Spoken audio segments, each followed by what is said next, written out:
दुल्हन कहता का कहता मास्टर सवेर हो गया कि छोड़ा छोड़ा अरे छोड़ा छोड़ा ओ छोड़ा छोड़ा कलैया सैया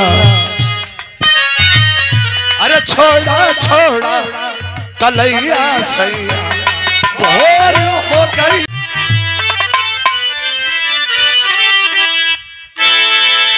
हो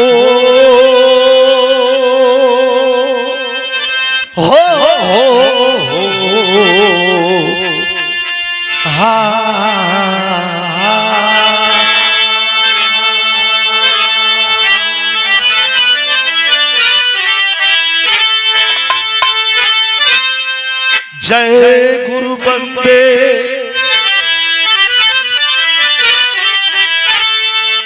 जय गुरु बंदे सदगुरु स्वामी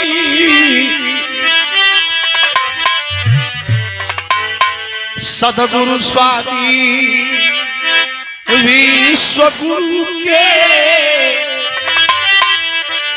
सदा झुकाइब माथ हरे दुखियन पर दया करी जय जय दीनानाथ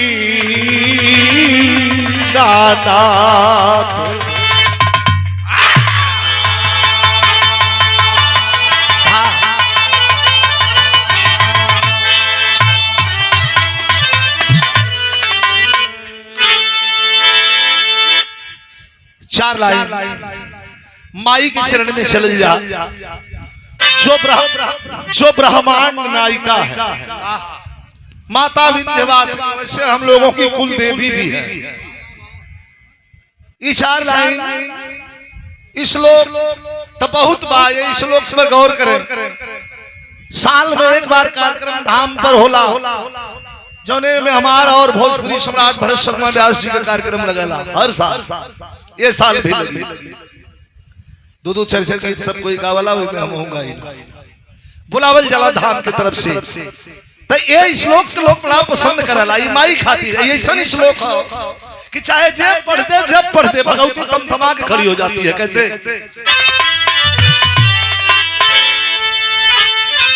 दैत्य संहारन वेद विचारन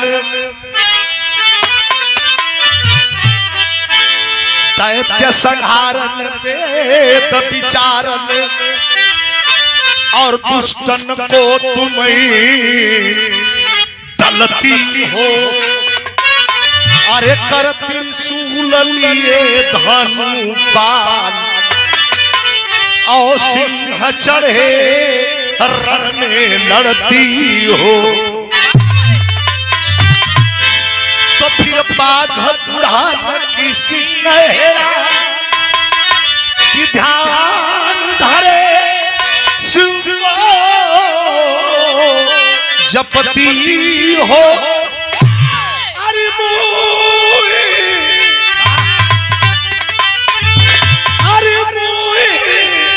पुकारत देर भई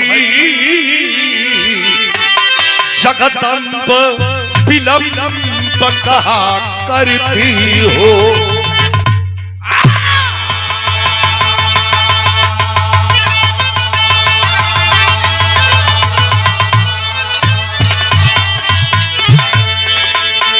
मोहे पुकारत देर भई जगदम्ब विलंब कहा करती हो। एक भोजपुरी का गीत बा और स्वामी जी के शरण में ले चलत है। माई कभी आराधना हो गए माई कभी आराधना हो गए अब थोड़ा स्वामी जी के शरण की तरफ लेके चलत है। सदगुरु कौन है? अंधकार से प्रकाश की ओर लाने वाला गुरु। तो जो अंधकार में प्रकाश भर दे वह सदगुरु। यादवेंद्र भगवान श्री कृष्ण को भी सदगुरु कहा जाता है।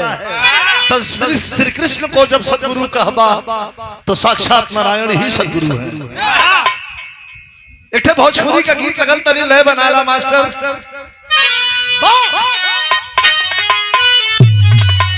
थोड़ा सा हारमोनियम उठा ला, हारमोनियम थोड़ा सा उठा ला,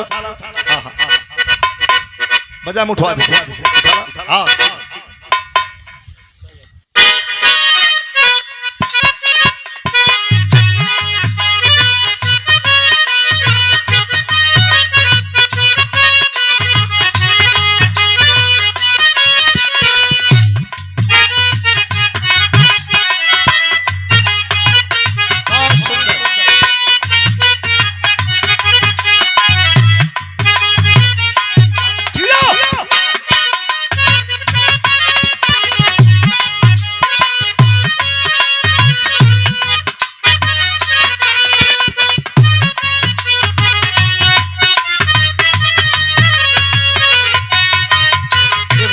मन का पुकार,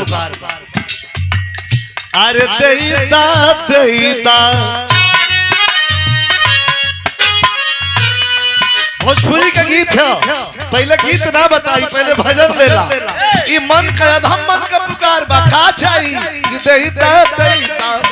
अरे हाँ देईदा देईदा चरनिया स्वामी, अरे देईदा देईदा चरनिया स्वामी। देर हो गई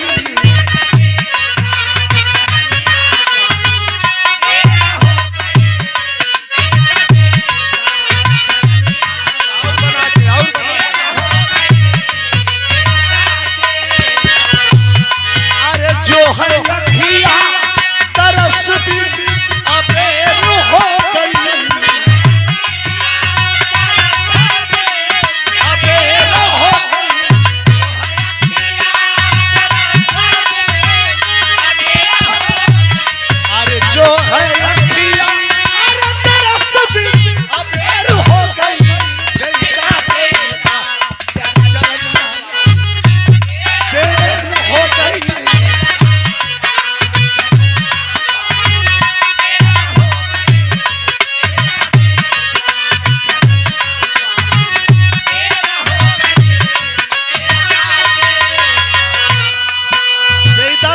चरनिया स्वामी देर हो गई, जो है अखिया तरस भी बेर हो गई।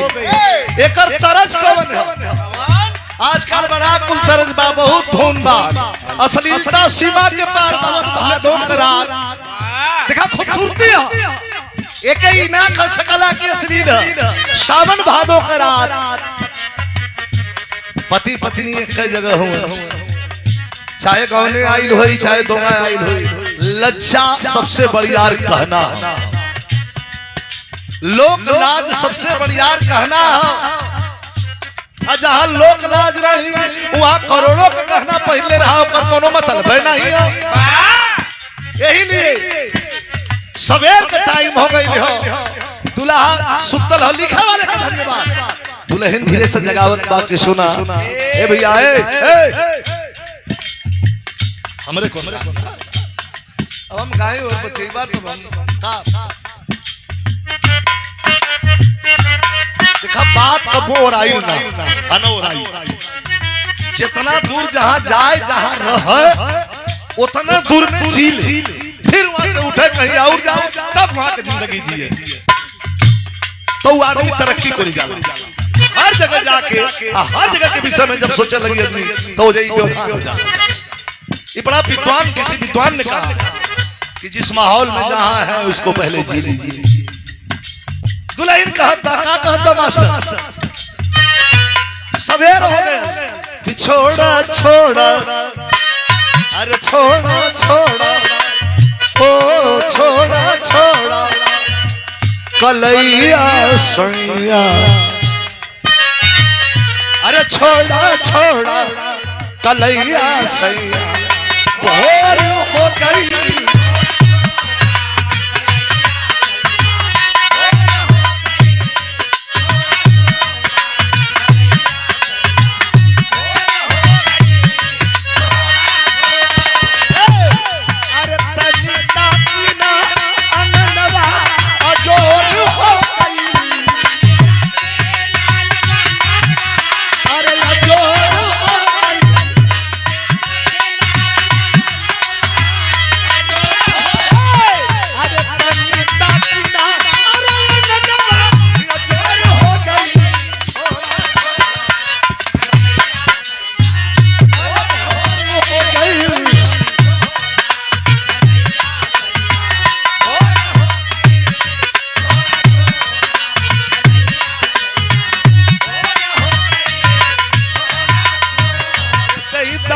देता ओ देता देता चरनिया स्वामी